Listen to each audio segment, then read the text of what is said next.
Okay. All right. So going back to this here, two kinds of stories. And again, as I mentioned just a minute ago, that the great stories that really resonate with us. There's a lot of lousy stories out there that are boring, no one cares about, but the truly great stories that really, these are the box office greats, though they are, do so because they resonate with us, that they really connect with us because they speak a truth about, whether they realize it or not, they speak a truth, particularly about God, about the great story of the gospel. And I want to show you this because there are a couple kinds of stories. There are stories we tell to our boys, and there are stories that we love to tell to our girls. So we'll call them boy stories, girl stories here. Some of the famous boy stories usually are your superhero stories, your action and adventure ones, stories like Braveheart, Gladiator. Have you seen these movies? Any of these here? No, a couple of the Yeah. guys have, maybe the girls. They're pretty violent. They're pretty brutal, but the Avengers, Superman, Spider-Man, all these great. These are boys love these stories. These stories are very interesting because they typically have a flow to them and a pattern of the way the story goes, and they're almost all the same regarding the pattern. And it starts with the hero begins the story in a place of usually power or privilege, or he's in a good spot, a good place he begins with. Like in Iron Man, he's a billionaire. And in Superman, he's this alien from another planet who has superpowers. That's how the story begins. He's just this great he's in a place of power, or he soon early in the story discovers his power and begins to use it. But he doesn't use that power to dominate other people, does he? If he's the hero of the story, what does he do with the power he's been given?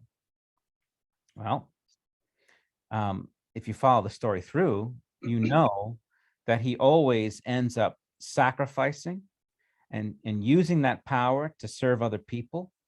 And if it's a really powerful story, he has to make the ultimate sacrifice or come as close as possible to the ultimate sacrifice in order for the story to work. So Superman, right? What has to happen to Superman? Lex Luthor has to put kryptonite around his neck, and he has to be to the point of death for that story to really work. If he just goes in and just never gets harmed, never shows any weakness, it's a boring story. He has to sacrifice, Spider-Man, same thing. In the Avengers movies, at the end, Tony Stark has to die at the end to save the world. And so you have this thing where they use their power to give up their life, and they humble themselves and they sacrifice to save others. And it's not a tragedy. Like if you've seen Braveheart, it ends with his death and torture, but that's not a tragedy because it was that death that brought freedom to Scotland. And that was the whole movie, was about setting these people free. And it would take the death and sacrifice of their greatest warrior to make that happen. So do you see the flow? Almost all the boy stories have this general flow to it. Powerful character, powerful hero, humbling himself to the point of death for the good of others. Does that ring a bell for you here? Well, if you'll notice, this is the first half of the story of Christ, isn't it? It's he who is in very nature God, the glory of the Son. He humbles himself, becomes obedient to death on a cross, and gives up his life for us. That first half of Christ's story is the masculine, the boy story that we tell that inspires our young men. Okay. But we tell a different story to the girls, a different story of in the princess stories that we tell to our little girls. Cinderella. Let's take Cinderella, for example. In the girl stories, the princess typically does not begin in a place of power and authority. She usually, she may have started early on, but then she immediately is plunged to a very lowly place.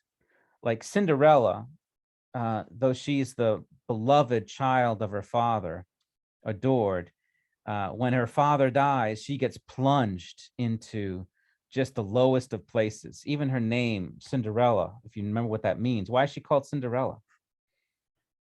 Remember the story? From the ashes. From the ashes. In the German, her name is Aschenputtel. She is the ashes, the cinders.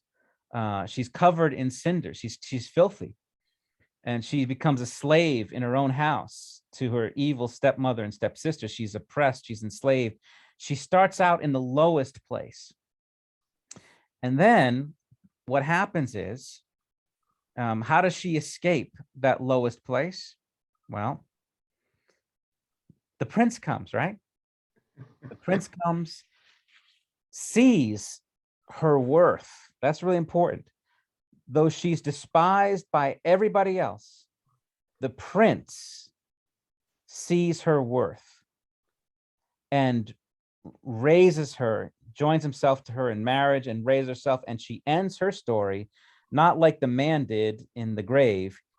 She ends hers in the highest places, exalted, the one now adored by all, and all of her enemies put to shame in her presence.